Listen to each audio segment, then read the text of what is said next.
غصہ عموماً انسان اس پر کرتا ہے جو اس سے کمزور ہوتا ہے، جو اس کے ماتحت ہوتا ہے، جس پر اس کو قدرت اور اختیار ہوتا ہے، اس پر عموماً غصہ کرتا ہے انسان۔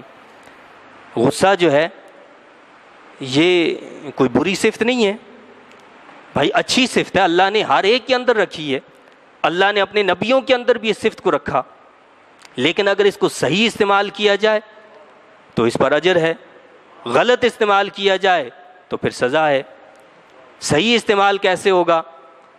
حدیث شریف میں آتا ہے کہ اللہ کے رسول صلی اللہ علیہ وسلم کبھی، حدیث پاک کا مفہوم ہے، کبھی اپنی ذات کے لیے کسی سے انتقام نہیں لیتے تھے، اپنی ذات کے لیے کسی سے کبھی انتقام نہیں لیا، لیکن جہاں بات آ جائے اللہ کی نافرمانی اگر کسی نے کی ہو، اللہ کے کسی حکم کی تعمیل کسی نے نہیں کی، تو آپ سے زیادہ کوئی غضب کرنے والا پھر نہیں ہوا کرتا تھا۔ سب سے زیادہ غصہ آپ اس پر ہوتے تھے کہ جو اللہ کی نافرمانی کرتا تھا۔ تو جہاں اللہ کی نافرمانی کی بات ہو وہاں تو غصہ ہونا چاہیے، لیکن جہاں اپنی ذات کا معاملہ ہو وہاں غصہ نہیں ہونا چاہیے۔ ہم اس کے برعکس چلتے ہیں، ہم جہاں اللہ کی نافرمانی کی جائے ہمیں پرواہ ہی نہیں ہے، کوئی مسئلہ ہی نہیں ہے، اللہ کے احکامات کو توڑا جا رہا ہے، ہم طرح طرح کے پروگرام کرتے رہتے ہیں، اپنے گھروں میں فنکشن مناتے رہتے ہیں، کوئی پرواہ نہیں ہوتی ہمیں کہ اللہ کے حکم کی نافرمانی ہو رہی ہے، اللہ کے رسول صلی اللہ علیہ وسلم کے حکم کی نافرمانی ہو رہی ہے، کوئی مسئلہ نہیں ہے۔ لیکن اگر ہمیں کوئی ایک گالی دے دے تو ہم سیخ پا ہو جائیں اور اس کو کچا کھا جائیں۔ اہل اللہ کا طریقہ یہ نہیں ہے۔ حضرت علی رضی اللہ تعالیٰ عنہ کا مشہور واقعہ ہے کہ آپ ایک یہودی کے ساتھ مقابلہ فرما رہے تھے، اس کو آپ نے پچھاڑ دیا، اس کو نیچے پھینک دیا اور اس کے اوپر سوار ہو گئے، اس نے آپ کی طرف تھوک دیا۔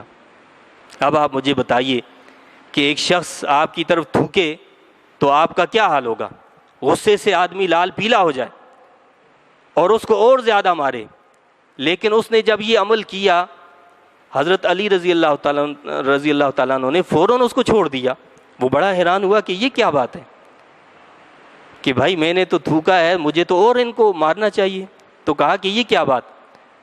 آپ نے فرمایا کہ دراصل پہلے میں صرف اللہ کے لیے تم سے لڑ رہا تھا، جب تم نے یہ عمل کیا تو مجھے غصہ آیا، لیکن میری ذات شامل ہو گئی تھی۔ اب یہ غصہ اس لیے آیا کہ تم نے میری طرف تھوکا ہے نا، اب میری ذات شامل ہوگی، اس لیے میں نے تمہیں چھوڑ دیا کہ اپنی ذات کے لیے تم سے کوئی انتقام نہیں لوں گا۔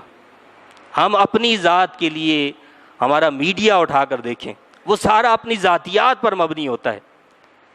کرسی کے چکر میں، دوسرے کو حقیر کرنے کے لیے، اپنے آپ کو سپیریئر بنانے کے لیے ہم نہ جانے کیا کیا کچھ کرتے ہیں۔ مسلمان کا طریقہ یہ نہیں ہوتا، مومن کی شان یہ نہیں ہے۔ مومن تو کیا کرتا ہے؟ وہ اپنی ذات کے لیے جو غصہ ہوتا ہے اس کو پی جاتا ہے۔ حضرت امام زین العابدین رضی اللہ تعالیٰ عنہ کے بارے میں آتا ہے کہ آپ کو آپ کی کنیز جو ہے وضو کروا رہی تھی، تو وہ جو برتن تھا، پہلے تو یہ نل وغیرہ نہیں ہوا کرتے تھے، برتن ہوا کرتے تھے، وہ سارا برتن حضرت امام زین العابدین رضی اللہ تعالیٰ عنہ پر گر گیا، آپ کے سارے کپڑے گیلے ہو گئے۔ ظاہر بات ہے غصہ تو آئے گا۔ آپ نے جب غصے سے اس کنیز کی طرف دیکھا تو وہ کنیزیں بھی قرآن پڑھنے والی تھیں، قرآن کو جانتی تھیں۔ آج تو ہم آزاد لوگ ہیں جن کے پاس سارا وقت ہے، جس کو ہم اپنی مرضی سے استعمال کر سکتے ہیں۔ کنیز اور غلام تو وہ ہوتے ہیں جو اپنی مرضی سے کچھ کام بھی نہیں کر سکتے۔ وہ بھی قرآن کو جانتی تھی، اس نے یہ پڑھے الفاظ وَالْكَاظِمِينَ الْغَيْظَ، کہ اللہ کے بندے تو وہ ہوتے ہیں جو غصے کو پی جاتے ہیں۔ تو آپ نے فرمایا کہ میں نے غصہ پی لیا۔ لیکن اللہ تعالیٰ نے ایمان والوں کی، متقین کی جو صفت بتائی ہے وہ صرف اتنا نہیں ہے، صرف غصہ پی جانا نہیں۔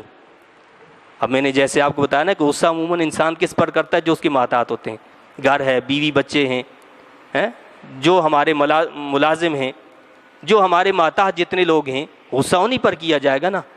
تو فرمایا کہ اس کنیز نے کہا کہ وَالْكَاظِمِينَ الْغَيْظَ، اللہ والے وہ ہوتے ہیں، متقین وہ ہوتے ہیں جو غصے کو پی جاتے ہیں۔ آپ نے فرمایا کہ میں نے غصے کو پی لیا، لیکن اس نے پھر اگلے الفاظ پڑھے وَالْعَافِينَ عَنِ النَّاسِ، اور درگزر کرنے والے ہیں لوگوں سے۔ آپ نے فرمایا کہ میں تمہیں معاف بھی کر دیا۔ یعنی کبھی ایسا ہوتا ہے نا کہ انسان غصے کو تو پی جاتا ہے لیکن وہ دل کے اندر بات کو رکھتا ہے۔